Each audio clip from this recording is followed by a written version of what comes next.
가족이 집에서 조용히 숨을 거두셨을 때 가장 먼저 누르는 그 전화 한 통이 남은 가족의 마음속에 평생 지워지지 않는 후회를 남길 수 있다는 사실을 알고 계십니까? 그 순간 우리는 너무 놀라고 너무 두렵고 너무 급해집니다. 숨을 쉬지 않는 부모의 얼굴을 바라보며 머릿속은 하얘지고 손은 떨리며 오직 한 가지 생각만 떠오릅니다. 지금 당장 누군가를 불러야 한다. 그래서 대부분의 사람들은 아무런 망설임 없이 119를 누릅니다. 살려야 한다는 본능, 늦으면 안 된다는 두려움, 그 마음 자체는 너무나 자연스럽고 이해할 수 있습니다. 하지만 안타깝게도 바로 그 선택이 이후의 모든 흐름을 완전히 다른 방향으로 끌고 가는 시작점이 되는 경우를 저는 수없이 목격해 왔습니다.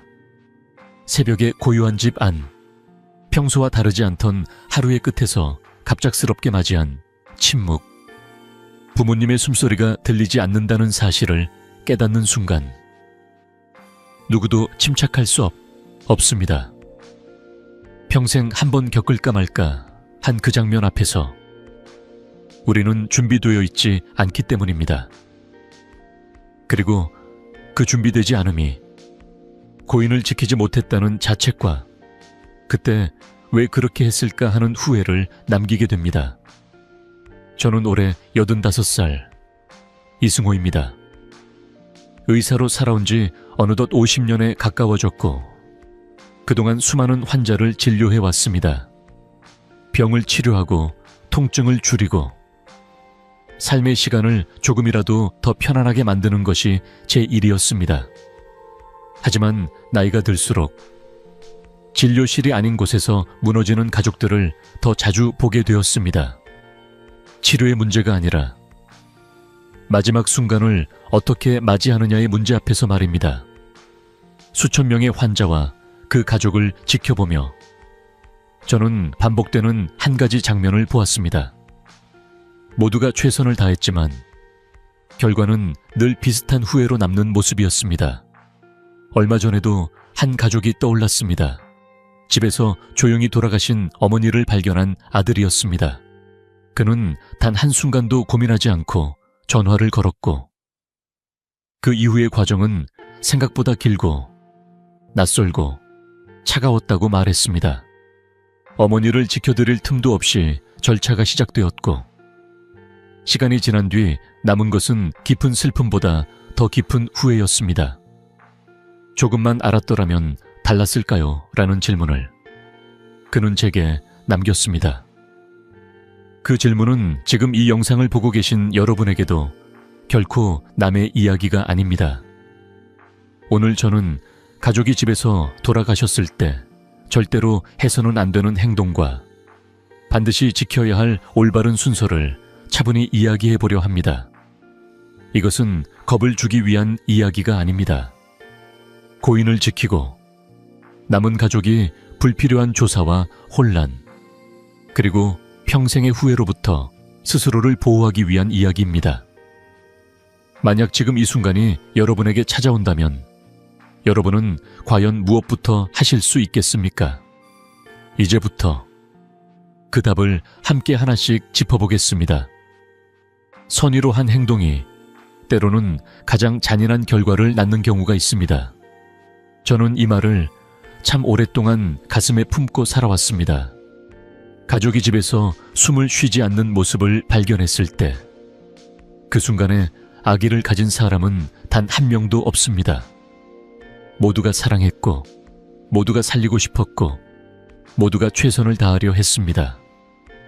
하지만 바로 그 최선이 예상치 못한 방향으로 흘러가 버리는 장면을 저는 너무도 많이 보아왔습니다. 대부분의 상황은 놀라울 만큼 비슷합니다. 숨이 멎은 것을 확인하는 순간 머릿속은 하얘지고 심장은 요동치기 시작합니다. 손이 떨리고 다리는 풀리고 생각은 하나로 좁혀집니다. 지금 당장 전화해야 한다. 그 대상은 거의 예외 없이 119입니다. 우리는 평생 위급한 순간마다 그렇게 배워왔고 그렇게 행동해 왔기 때문입니다. 이 선택은 본능적이며 누구도 그 판단을 쉽게 비난할 수 없습니다. 문제는 그 다음에 벌어지는 일들입니다. 많은 분들이 오해하고 계십니다. 엘리지구는 사망을 확인해 주는 곳이 아니라 생명을 되살리는 응급 구조 시스템이라는 사실을 말입니다. 전화를 걸어 상황을 설명하는 순간 그 내용은 즉시 응급 상황으로 분류됩니다. 숨을 쉬지 않는다는 말 한마디로 구조 프로토콜은 자동으로 작동합니다. 구급대원들은 도착하자마자 심폐소생술을 시작하고 필요하다면 전기 충격도 시행합니다. 그들은 자신의 임무에 충실할 뿐입니다. 살릴 가능성이 조금이라도 있다면 멈출 수 없기 때문입니다. 하지만 이미 조용히 생을 마감하신 분에게 그 과정은 어떠한 의미를 가질까요?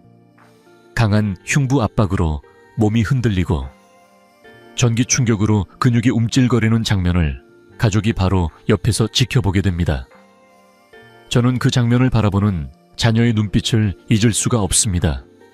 놀람과 공포, 그리고 곧 따라오는 깊은 혼란. 지금 이게 맞는 걸까라는 생각이 스쳐가지만 이미 상황은 흘러가고 있습니다. 그 시간이 지나고 나면 가족의 마음속에는 이상한 감정이 남습니다. 왜 살리지 못했을까라는 생각보다 더 오래 남는 것은 왜 그분을 그렇게 보내드렸을까라는 질문입니다. 고통 없이 조용히 존엄하게 보내드리고 싶었는데 그 마지막이 너무 급하고 낯설었다는 기억이 마음을 짓누릅니다. 이것은 누구의 잘못도 아닙니다. 다만 몰랐기 때문에 생긴 상처입니다. 그래서 저는 늘 같은 말을 반복하게 됩니다. 그 전화 한 통에서 어떤 표현을 쓰느냐가 이후의 모든 절차를 완전히 갈라놓는다는 사실입니다. 무엇을 말하느냐, 어떻게 설명하느냐에 따라 응급구조의 길로 갈 수도 있고 사망 확인의 길로 갈 수도 있습니다. 이 차이는 고인에게도 남은 가족에게도 너무나 큽니다. 이 사실을 미리 알았더라면 결과는 달라졌을지도 모릅니다. 이제부터 저는 그 차이를 만드는 순간에 대해 좀 더 구체적으로 이야기해 보려 합니다. 현장에서 우리가 무심코 하게 되는 또 다른 행동들이 어떤 결과를 불러오는지, 그리고 왜 그 행동들을 멈춰야 하는지를 차분히 짚어가겠습니다. 다음 이야기는 고인을 발견한 그 자리에서 절대로 해서는 안 되는 행동들에 대한 이야기입니다. 이 순서를 아는 것만으로도 여러분은 훨씬 덜 흔들릴 수 있습니다. 정리해드리고 싶은 마음이 오히려 더 큰 고통을 부르는 순간이 있습니다. 가족이 집에서 조용히 숨을 거두셨다는 사실을 받아들이는 그 짧은 시간 동안 많은 분들이 가장 먼저 떠올리는 생각은 비슷합니다. 춥지는 않으실까? 이대로 두면 너무 불편해 보이는데. 조금만 정리해드리자. 그 마음은 사랑에서 비롯된 것이고 인간으로서 너무나 자연스러운 반응입니다. 저는 그 마음을 누구보다 잘 알고 있습니다. 하지만 바로 그 선한 마음이 이후에 모든 절차를 어렵게 만들 수 있다는 사실 역시 수없이 지켜봐 왔습니다. 현장에서 가장 흔하게 일어나는 행동은 옷을 갈아입히는 일입니다. 평소 단정하셨던 모습을 떠올리며 마지막만큼은 깨끗하게 모셔드리고 싶다는 마음에서입니다. 이불을 가지런히 덮어드리거나 몸의 자세를 조금 바로잡는 분들도 많습니다. 고개가 한쪽으로 기울어져 있거나 손이 어색하게 놓여 있으면 차마 그대로 둘 수 없기 때문입니다. 그 순간의 가족에게는 그것이 함부로 움직이는 행동이 아니라 마지막 예의이자 사랑의 표현입니다. 그러나 의학적이고 법적인 관점에서 보면 사망 직후의 현장은 매우 중요한 의미를 가집니다. 사망 시점과 원인, 그리고 자연사 여부를 판단하는 데 있어 고인의 상태와 주변 환경은 결정적인 단서가 됩니다. 몸의 위치, 옷차림, 주변의 상황 하나하나가 모두 의미를 가지게 됩니다. 이 현장이 조금이라도 바뀌면 판단은 어려워지고 불필요한 의심이 생길 가능성도 커집니다. 누구를 의심하기 위함이 아니라 절차상 확인해야 할 요소가 늘어나는 것입니다. 문제는 그 다음에 이어지는 과정입니다. 현장이 훼손되었다고 판단되면 자연스러운 사망임에도 불구하고 경찰이 개입하는 경우가 생깁니다. 그러면 사진 촬영과 질문, 확인 절차가 시작되고 가족은 슬픔을 정리할 시간도 없이 조사에 응해야 하는 상황에 놓이게 됩니다. 장례는 자연스럽게 지연되고 마음은 더 지치게 됩니다. 저는 이런 과정을 겪고 난 뒤 그때 그냥 가만히 둘 걸 그랬다 고 말하며 눈물을 흘리던 가족들을 많이 보았습니다. 여기서 꼭 전하고 싶은 말이 있습니다. 고인을 그대로 두는 것이 결코 무관심하거나 무리한 행동이 아니라는 점입니다. 오히려 그 순간에는 아무것도 하지 않는 것이 가장 큰 보호가 됩니다. 잠시 멈추고 손을 잡고 조용히 곁에 앉아 계시는 것만으로도 충분합니다. 옷을 갈아입히지 않아도, 자세를 고치지 않아도 그분의 존엄이 훼손되는 일은 없습니다. 반대로 불필요한 손길 하나가 이후의 모든 절차를 복잡하게 만들 수 있습니다. 저는 가족들에게 늘 이렇게 말씀드립니다.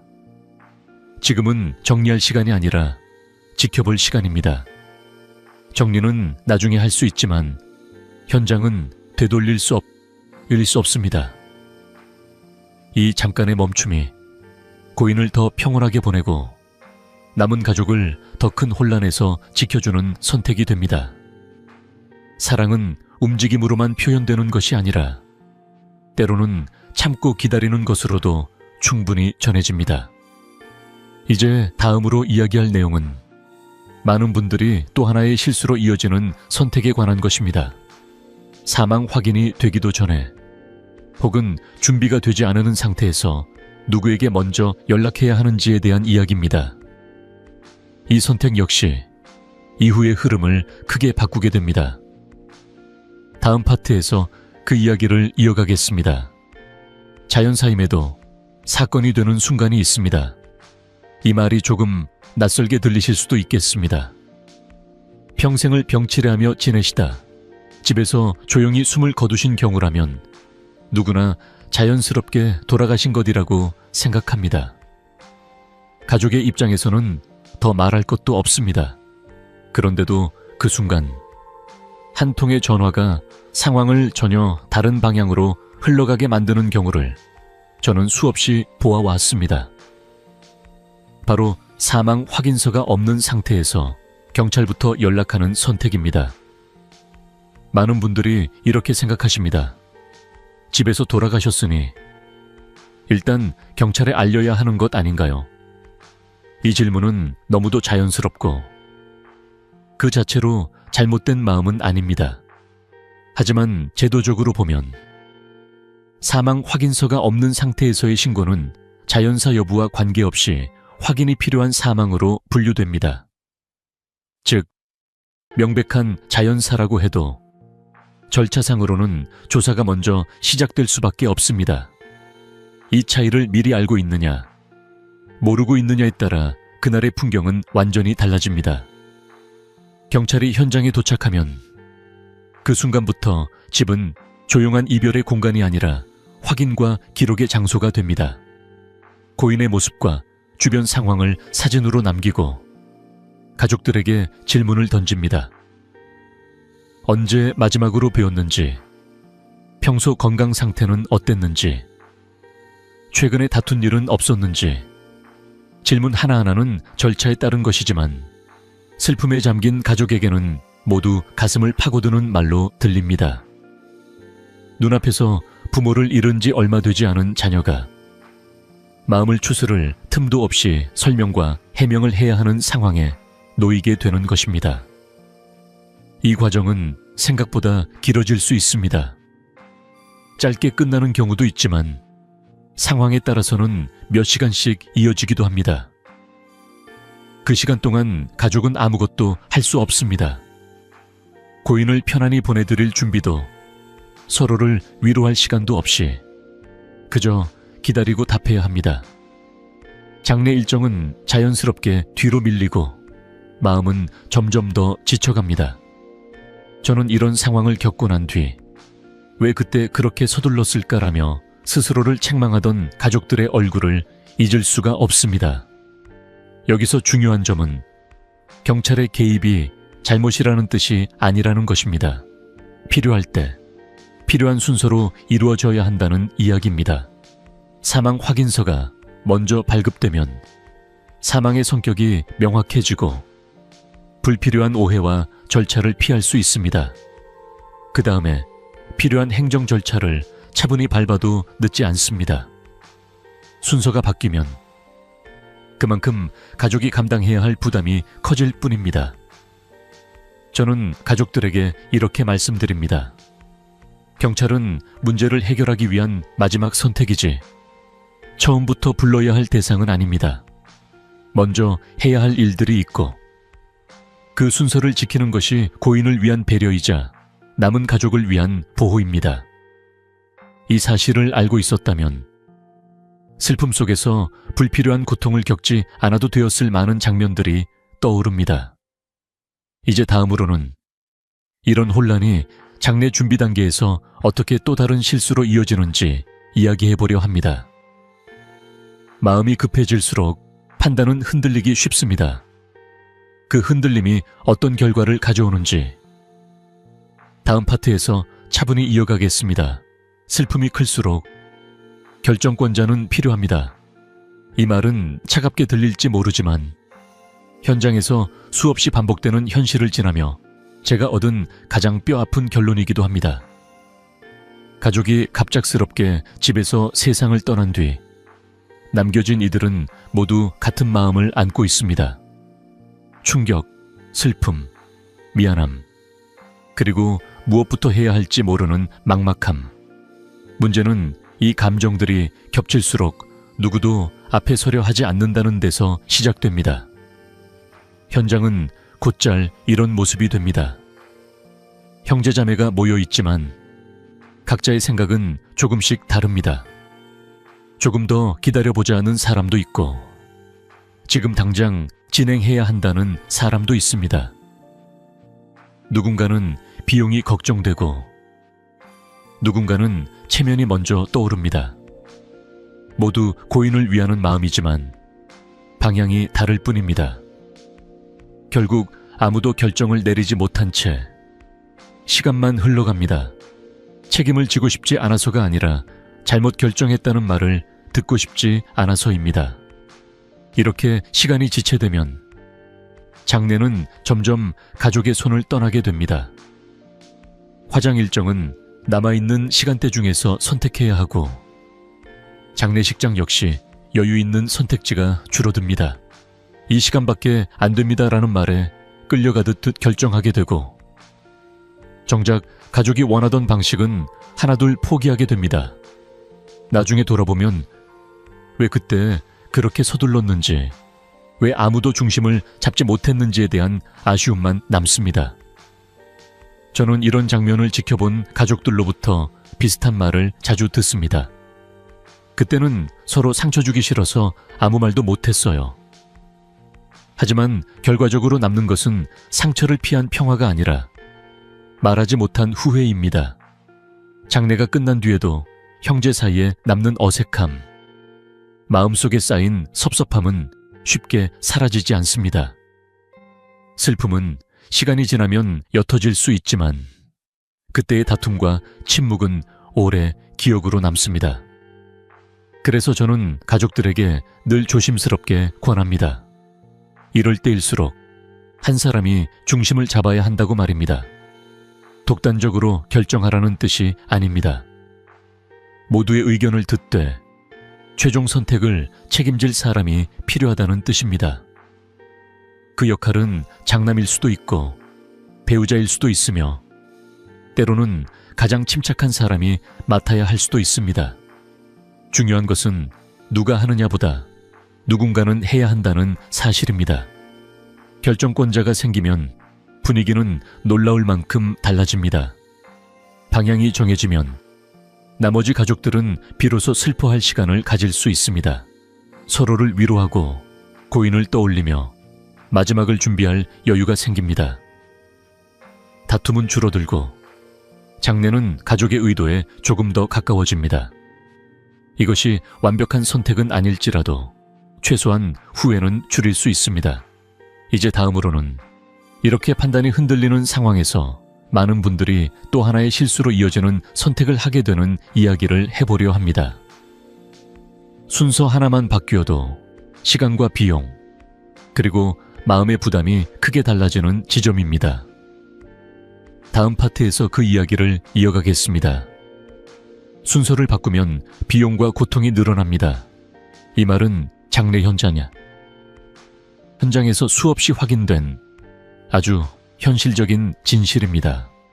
가족이 갑작스럽게 세상을 떠난 뒤 많은 분들이 가장 먼저 하는 행동은 장례식장을 알아보는 일입니다.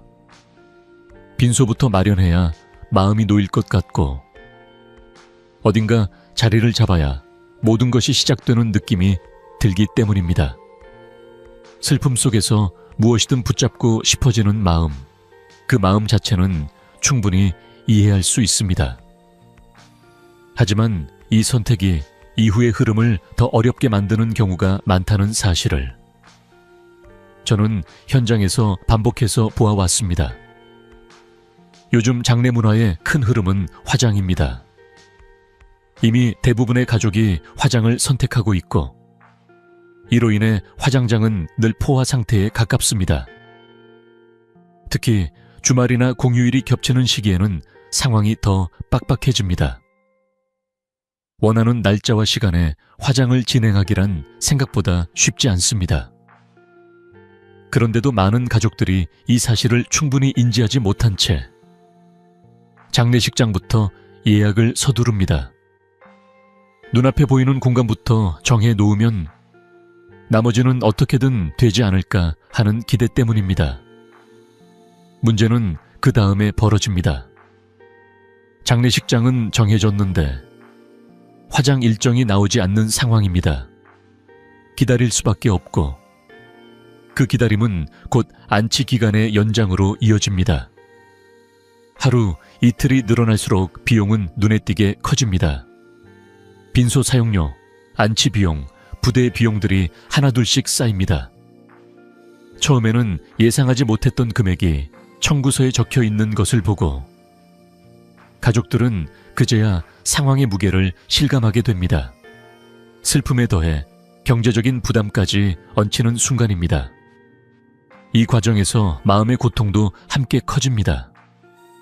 고인을 오래 모셔야 한다는 부담, 언제 마무리될지 모르는 일정에 대한 불안, 그리고 우리가 순서를 잘못 잡은 건 아닐까라는 자책이 뒤따릅니다. 장례는 고인을 보내는 시간이어야 하는데 어느새 비용과 일정에 끌려다니는 시간이 되어버립니다. 저는 이런 상황을 겪은 가족들이 그때 왜 먼저 화장 일정을 확인하지 않았을까라고 말하는 것을 여러 번 들었습니다. 이미 지나간 뒤에야 보이는 아쉬움이었습니다. 그래서 저는 늘 한 가지를 분명히 말씀드립니다. 장례의 기준점은 장례식장이 아니라 화장 일정이라는 점입니다. 화장 날짜와 시간이 정해지면 그에 맞춰 모든 것이 자연스럽게 정리됩니다. 빈소 기간도, 입관과 발인 시간도, 가족의 동선도 그 기준 위에서 계획할 수 있습니다. 선택지가 넓어지고 불필요한 지출도 줄어듭니다. 무엇보다 가족이 주도권을 가지고 장례를 준비할 수 있게 됩니다. 이 순서를 알고 나면 판단은 훨씬 단순해집니다. 먼저 화장 일정을 확인하고 그 일정에 맞는 장례식장을 선택하는 것, 이것이 고인을 더 차분히 보내고 남은 가족을 불필요한 부담에서 지켜주는 방법입니다. 급할수록 돌아가라는 말이 이 순간만큼은 너무나 정확하게 들어맞습니다. 이제 다음으로는 이렇게 장례가 진행되는 과정에서 많은 가족들이 겪게 되는 또 다른 현실적인 문제를 이야기해 보려 합니다. 바로 비용과 마음의 부담이 한 사람에게 쏠리는 상황입니다. 이 문제를 어떻게 바라보고 어떻게 나누어야 하는지 다음 파트에서 차분히 이어가겠습니다. 슬픔을 이용하는 구조는 늘 존재합니다. 이 말이 불편하게 들릴 수 있다는 것을 저는 잘 알고 있습니다. 장례라는 것은 애도의 시간이어야 하고 그 안에서는 돈 이야기가 가장 뒤로 밀려나기 마련이기 때문입니다. 사랑하는 이를 막 떠나보낸 순간에 가격표를 들여다보고 비용을 따지는 일이 어찌 마음 편할 수 있겠습니까? 그래서 많은 가족들이 묻지 않습니다. 아니, 묻지 못합니다. 그 침묵이 존중이고 예의라고 믿기 때문입니다.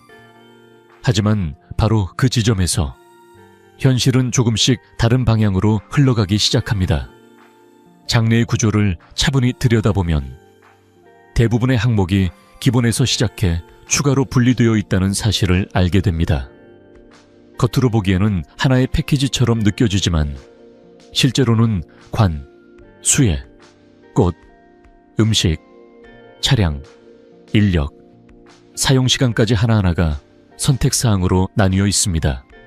그 선택의 순간마다 비용은 달라지고 선택을 미루거나 확인하지 않으면 가장 무난하다는 이유로 더 비싼 쪽이 자동으로 적용되는 경우도 적지 않습니다.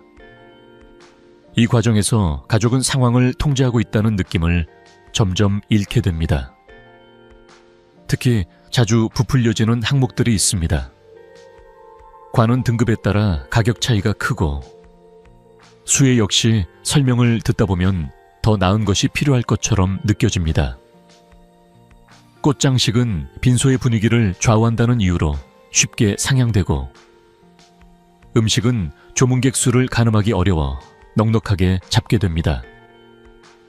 차량과 이동 비용 역시 다들 이렇게 한다는 말 앞에서 별다른 질문 없이 넘어가는 경우가 많습니다.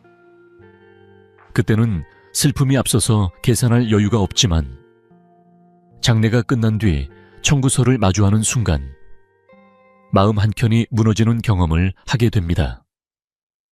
저는 장례를 마치고 난 뒤에야 비용 문제로 갈등을 겪는 가족들을 자주 보았습니다. 그때 물어봤어야 했나 봐요. 괜히 더 해드린다고 했던 것 같아요.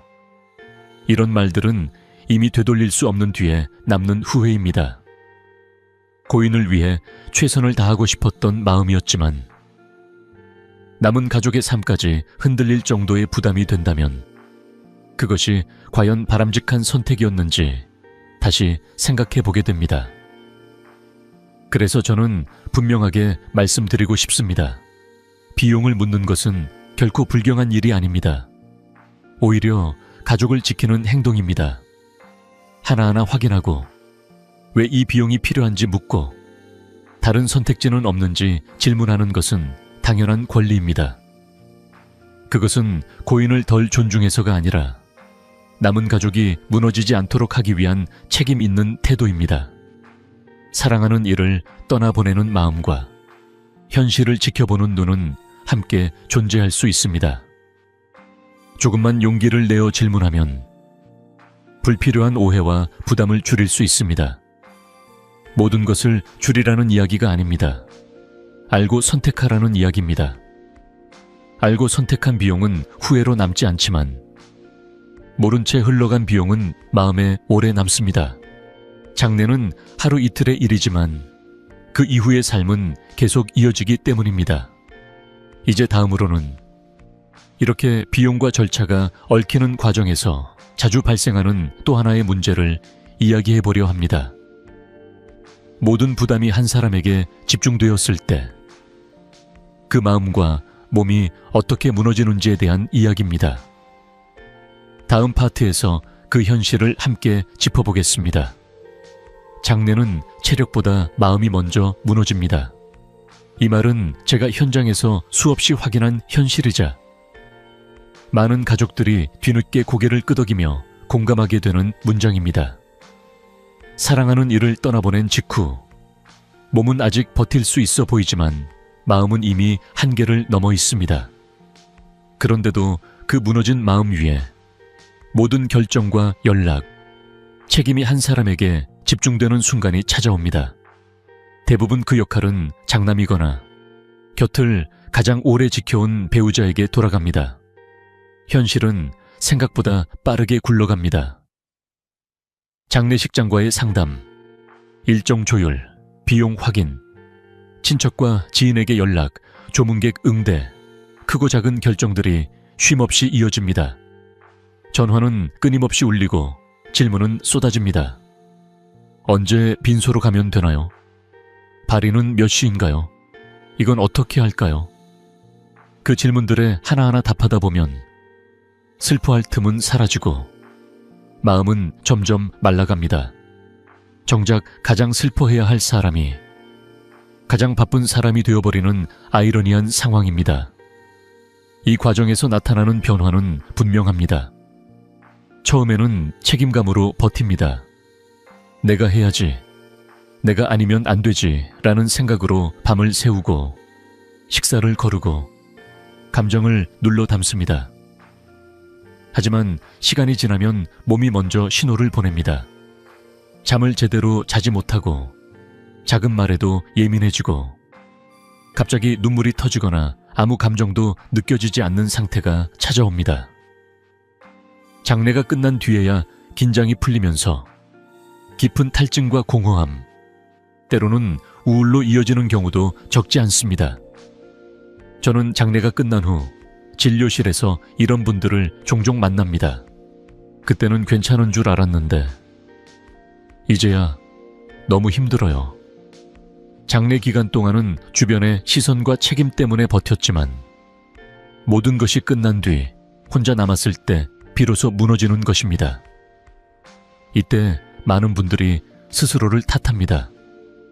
내가 약해서 그런가? 더 잘했어야 했나? 하지만 그것은 개인의 문제가 아닙니다. 구조의 문제이고 역할이 한 사람에게 몰린 결과입니다. 그래서 저는 장례 초반부터 반드시 강조합니다. 역할을 나누어야 한다고 말입니다. 누군가는 절차를 담당하고 누군가는 연락을 맡고 또 다른 누군가는 조문객을 응대하는 식으로 역할을 분명히 나누는 것이 필요합니다.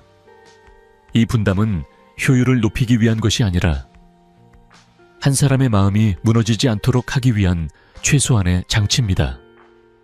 모두가 조금씩 나누어 짊어질 때 누구도 완전히 쓰러지지 않습니다. 역할 분담이 이루어지면 분위기는 달라집니다. 중심이 되는 사람도 숨을 고를 수 있고 다른 가족들도 내가 할 일이 있다는 안정감을 느낍니다. 무엇보다 슬픔을 혼자 감당하지 않아도 된다는 사실이 큰 힘이 됩니다. 장례는 개인의 몫이 아니라 가족이 함께 지나가는 시간이어야 합니다. 이제 다음으로는 이렇게 역할을 나누고 절차를 정리한 뒤 가족이 집에서 사망했을 때 반드시 지켜야 할 올바른 순서를 하나씩 정리해 보려 합니다. 앞에서 이야기한 혼란과 부담을 줄이기 위해 실제로 무엇을 어떻게 해야 하는지 다음 파트에서 차분히 이어가겠습니다. 순서를 알면 공포는 사라집니다. 앞선 이야기들이 조금 무겁게 느껴지셨을지도 모르겠습니다. 하지만 지금부터는 마음을 조금 내려놓으셔도 됩니다.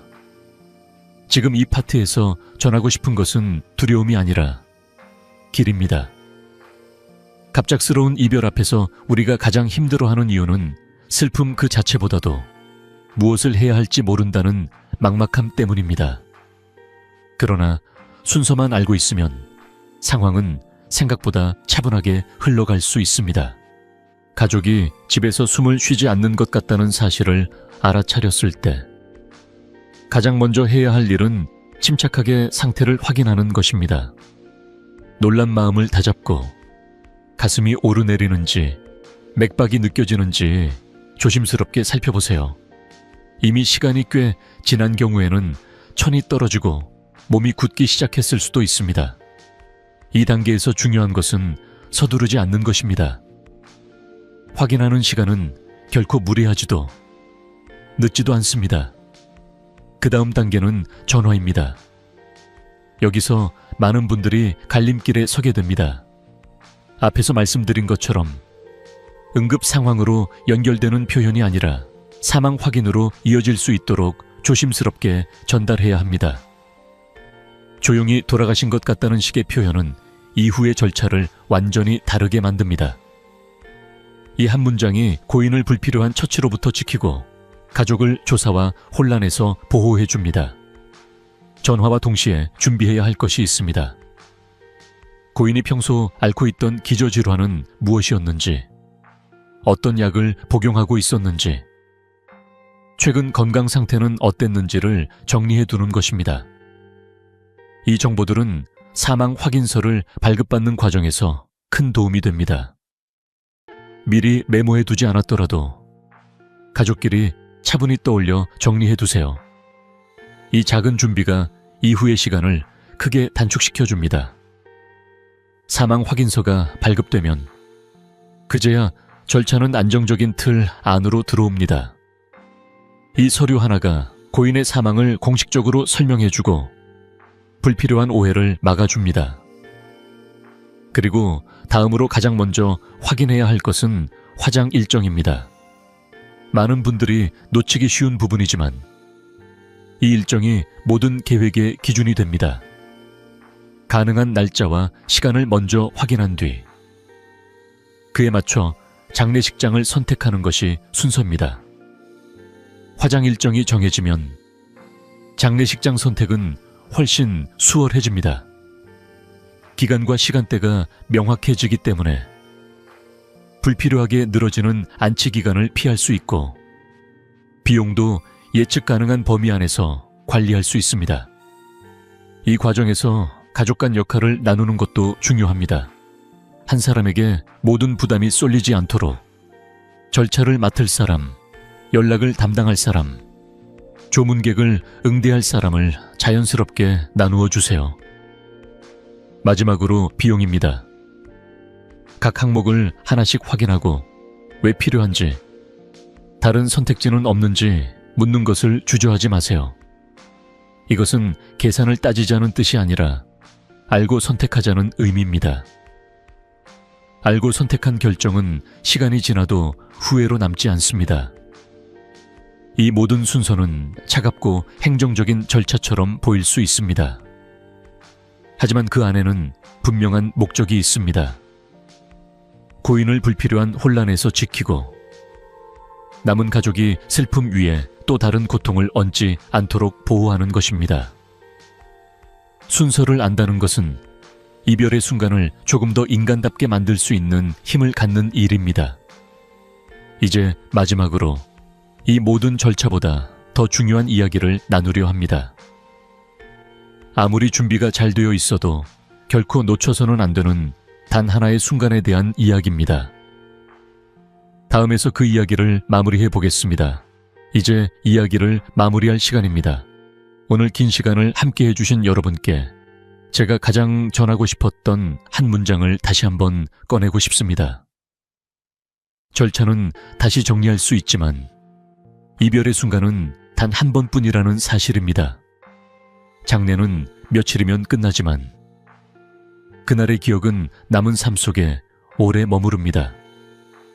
그래서 무엇을 얼마나 잘했는지보다 그 순간을 어떤 마음으로 지나왔는지가 훨씬 중요해집니다. 혹시 그날이 찾아온다면 전화를 걸기 전에 잠시만 멈춰주세요. 고인 곁에 앉아 손을 잡고 마음속에 남아있던 말을 조용히 건네보시길 바랍니다. 고맙다는 말, 사랑한다는 말, 혹은 그동안 하지 못했던 미안하다는 말도 괜찮습니다. 그 짧은 시간이 떠나는 분에게는 평온이 되고 남는 분에게는 후회가 덜 남는 기억이 됩니다. 누구에게도 방해받지 않는 그 순간은 어떤 절차보다도 소중한 작별입니다. 오늘 말씀드린 내용들을 차분히 돌아보면 핵심은 아주 단순합니다. 서두르지 않는 것, 순서를 아는 것, 그리고 혼자 감당하지 않는 것입니다. 조급함은 실수를 낳고 준비는 마음의 여유를 만들어 줍니다. 완벽하게 하려 애쓰지 않아도 괜찮습니다. 다만 알고 선택하고 알고 멈출 수 있다면 우리는 스스로를 조금 더 지킬 수 있습니다. 지금 당장 할 수 있는 작은 제안을 하나 드리고 싶습니다. 언젠가의 마지막을 미리 준비하자는 거창한 이야기가 아닙니다. 가족과 함께 조용히 이런 대화를 나누어 보세요. 어떤 방식의 장례를 원하는지, 누구에게 먼저 연락하면 좋을지, 혹은 그냥 그때 너무 서두르지 않았으면 좋겠다는 바람만 나눠도 충분합니다. 이 대화는 불길한 준비가 아니라 서로를 지키는 약속이 됩니다.